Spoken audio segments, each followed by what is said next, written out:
नमस्कार, मी अक्षय जागीरदार आणि आपण पाहत आहात सकलम न्यूज अनालिसिस मध्ये आपणा सर्वांचं सहर्ष स्वागत। आजच्या काही महत्त्वाच्या घडामोडी।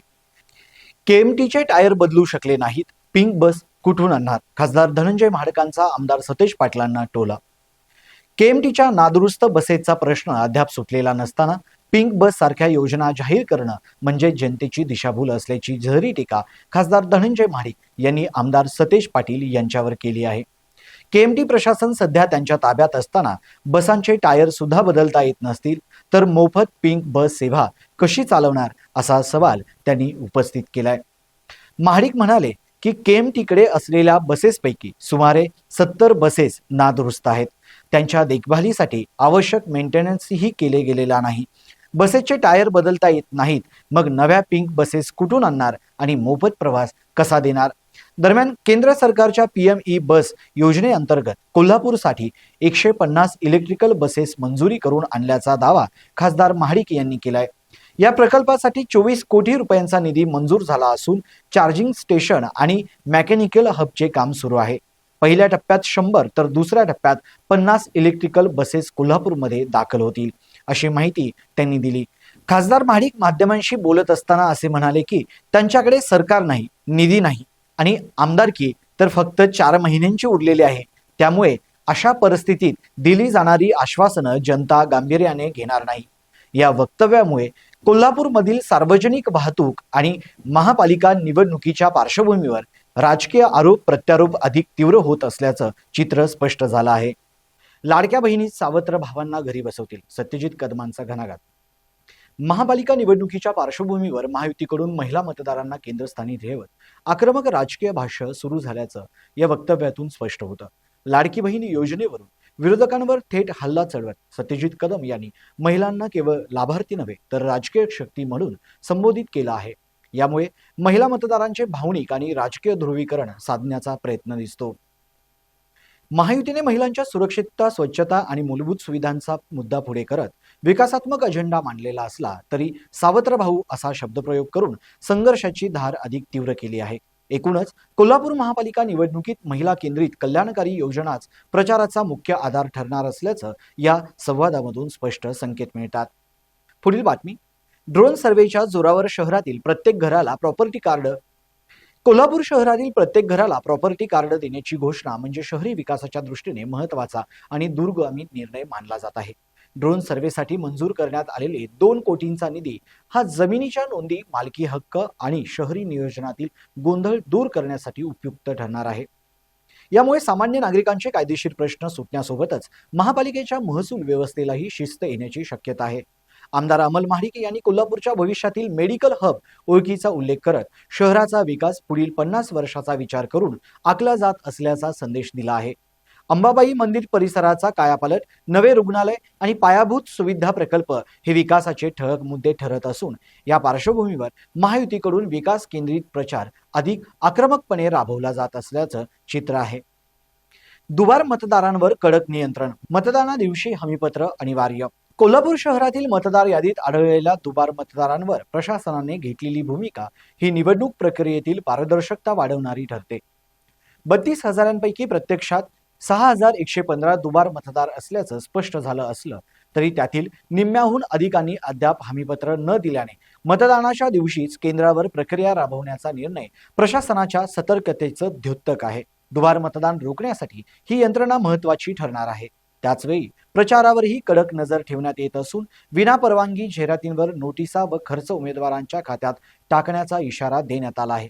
मतदान टक्केवारी वाढवण्यासाठी जनजागृती, डमी ईव्हीएम आणि दिव्यांगांसाठी विशेष सुविधा यांमधून प्रशासन शिस्तबद्ध आणि समावेशक निवडणूक घडवण्याचा प्रयत्न करत असल्याचं चित्र स्पष्ट होतं।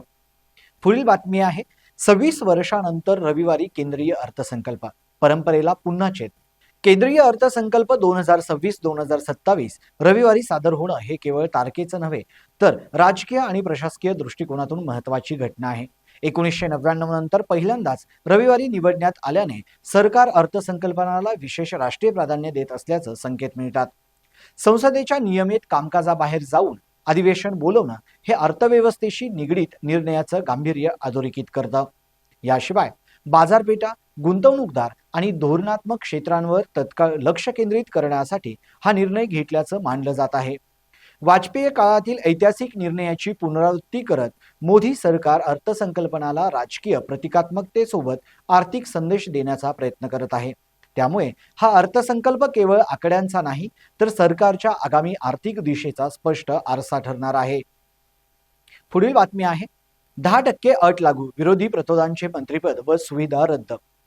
राज्यात आधीच विरोधी पक्षनेतेपद रिक्त असताना आता प्रतोदांनाही मंत्रिपदाचा दर्जा व सुविधा नाकारणारा शासन निर्णय म्हणजे विरोधकांसाठी दुहेरी राजकीय धक्का ठरतो आहे.